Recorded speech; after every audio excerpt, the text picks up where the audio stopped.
Tyson Foods built Lexington, Nebraska into a functioning town. They brought jobs, workers, families, and tax revenue to a quiet stretch of the Platte River Valley where very little existed before. And on January 20th, 2026, Tyson eliminated 3,200 of those jobs. They announced their plant would close for good. This is the story of what happens when a global corporation becomes the foundation of a small city, and then decides it no longer needs that city. The town before Tyson, Lexington sits roughly in the center of Nebraska, in Dawson County, population around 10,000. Before the 1990s, it was a farming and ranching community, the kind of mid-sized rural town that exists quietly across the Great Plains. A grain elevator, a main street, a courthouse, the county seat of a county built on cattle and corn. The Platte River runs just south of town. The land is flat. The winters are long. And for most of the 20th century, Lexington's story was the story of hundreds of similar towns across America's agricultural heartland. Modest, stable, unremarkable. That changed in 1990. Iowa Beef Processors, IBP, opened what would become one of the largest beef processing facilities in the United States, right on the edge of Lexington. It was a calculated decision. Central Nebraska sits in the heart of one of the densest cattle-producing regions on Earth. Building a processing plant here made geographic sense, and the town needed the work.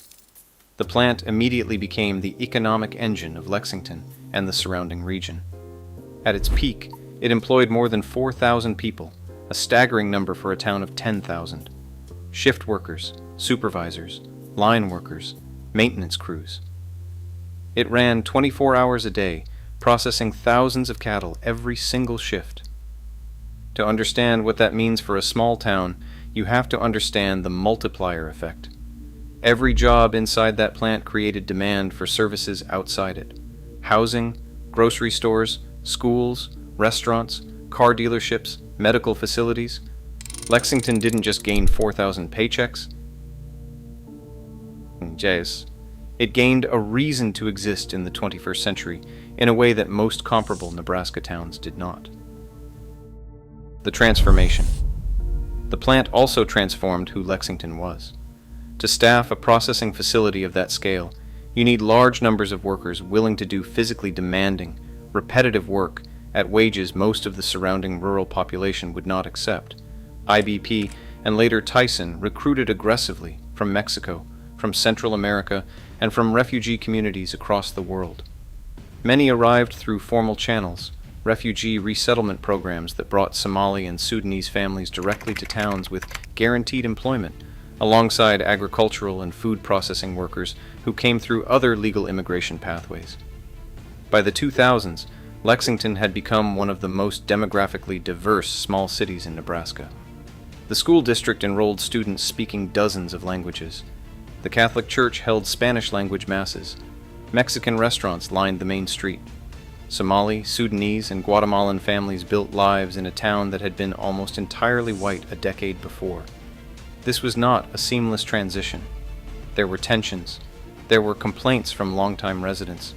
There was cultural friction that showed up in city council meetings and school board debates, and the kind of quiet resentments that do not make the news but reshape a community over years. But through all of it, the plant was the binding agent. It was the thing that kept everyone there, whatever their background.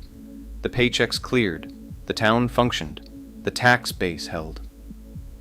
In 2001, IBP was acquired by Tyson Foods, the largest meat producer in the United States and one of the most powerful food companies on Earth.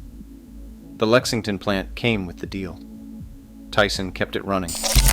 For the next 2 decades, Lexington was, in the most direct sense possible, a Tyson town. The economics of dependence. There is a concept in economic geography called a company town, a settlement where a single employer so dominates the local economy that the distinction between the corporation and the community blurs almost entirely. Lexington was not technically a company town in the 19th century sense.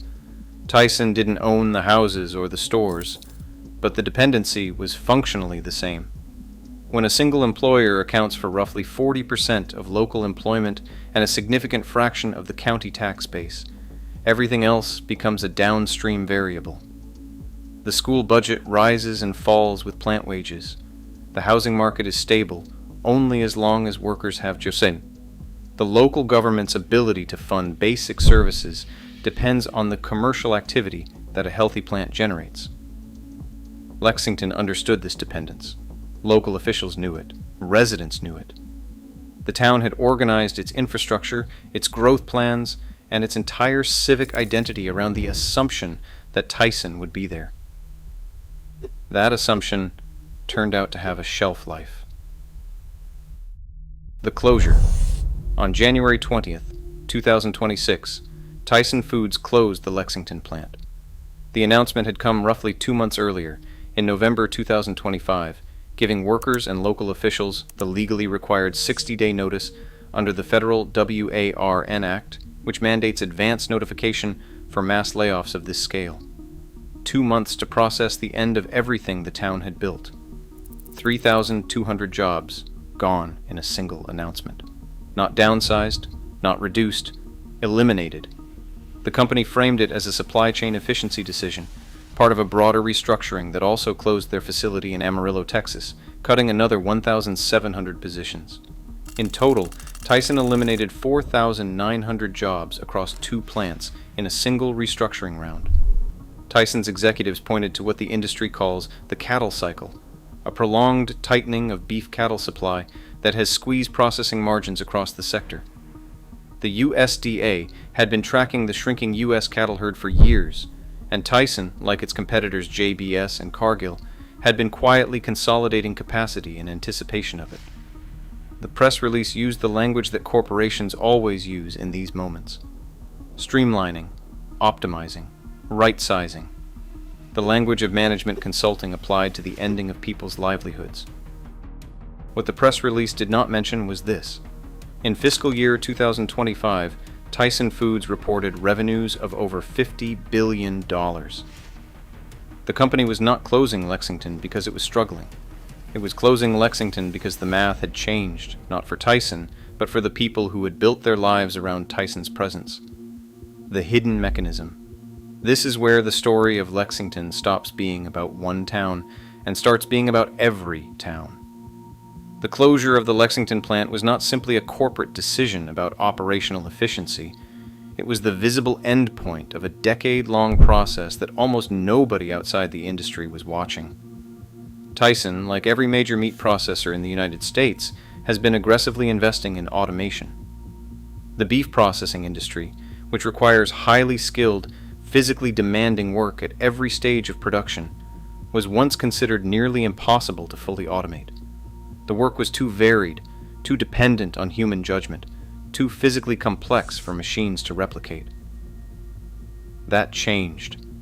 Robotic deboning systems from companies like Scott Technology and Morel, 2 of the largest suppliers of processing automation to the global meat industry, have fundamentally transformed what a modern plant can do. Automated cutting lines, AI-powered quality control that can inspect thousands of cuts per minute with greater accuracy than a human eye. The technology took decades to develop. It is now mature enough to be deployed at scale. What this means in practical terms is that a modern processing plant can produce equivalent or greater output with significantly fewer workers. The machines do not call in sick. They do not file workers' compensation claims. They do not negotiate wages. And once the capital investment is made, they are considerably cheaper to operate than a workforce of 3,000 people. The USDA and OSHA both regulate conditions inside these facilities, but neither agency has any authority over a company's decision to close one. The regulatory framework that governs how plants operate offers no protection against the decision to simply stop operating them. Lexington did not lose its plant because demand for beef collapsed. Lexington lost its plant because Tyson decided it could do what Lexington's plant did more cheaply, with fewer people, somewhere else. The workers who built their lives around that facility, who came from Mexico and Guatemala and Somalia and rural Nebraska, and stayed because the jobs were there, were not laid off because the work disappeared. They were laid off because the economic case for employing them specifically had eroded. This is not a story about one company making a bad decision. Tyson is doing what publicly traded corporations in the 21st century are structured to do: maximize returns to shareholders. The closure of Lexington, from Tyson's perspective, was a rational decision. From Lexington's perspective, it was a catastrophe. The aftermath. The immediate economic impact of 3,200 job losses in a town of 10,000 people is almost impossible to overstate. Think about what that means in dollar terms. A processing plant worker in Nebraska earns somewhere between $16 and $22 an hour, depending on their role and tenure. Take the midpoint, $18 an hour, 40 hours a week, and 50 weeks a year. That is $36,000 per worker. Multiply that by 3,200, and the plant was generating roughly $115 million in annual wages flowing into the local economy. That money is now gone. The grocery stores lose customers, the restaurants lose customers, the landlords lose tenants. The school district, funded in part by commercial property taxes tied to the plant's assessed value, faces a structural budget gap. The county government faces the same. And then there is the human dimension that the dollar figures cannot capture. Workers with mortgages they signed on the assumption of continued employment. Families that have been in Lexington for a generation, that grew up here, enrolled their children in school here, and built social networks and community ties here, now face decisions about whether to stay in a town that may no longer be able to support them. The town is not going to disappear overnight. Lexington has survived difficult periods before, and the agricultural economy of the surrounding region provides some baseline economic activity independent of the plant. But the trajectory is clear. Population will decline, tax revenues will fall, services will be cut, businesses will close. The demographic reversal that the plant's presence prevented, the gradual draining of young working-age people from rural Nebraska communities, will now accelerate. This is how dying American cities begin. Not with a dramatic collapse, but with a single announcement that removes the economic foundation that everything else was built on. Lexington is not alone. The same week Tyson closed Lexington, they also announced Amarillo. That same quarter, major employers across rural and mid-sized America were doing exactly the same: closing, consolidating, automating, relocating, restructuring.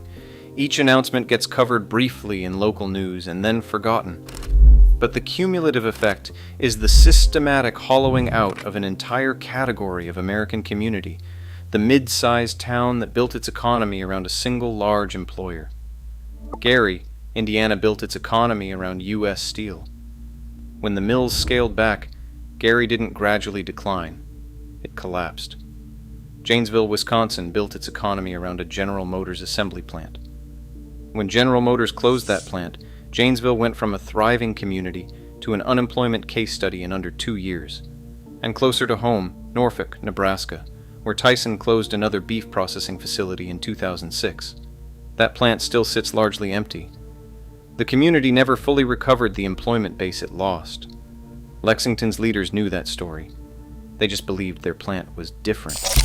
Beaverton watched Nike restructure its headquarters operations. Hillsborough watched Intel announce a strategic withdrawal that reshaped the region's employment landscape almost overnight. The pattern is the same every time. A company arrives, integrates itself into the fabric of a community, and the community, rationally, reorganizes itself around that company's presence. And then the company makes a decision based on economics that have nothing to do with the community, and the community is left to figure out what comes next. What makes Lexington different from Gary or Janesville is the composition of who gets left behind. The workers at the Lexington plant were not primarily white, English-speaking Americans with college degrees and the social capital to navigate a job transition in a tight labor market.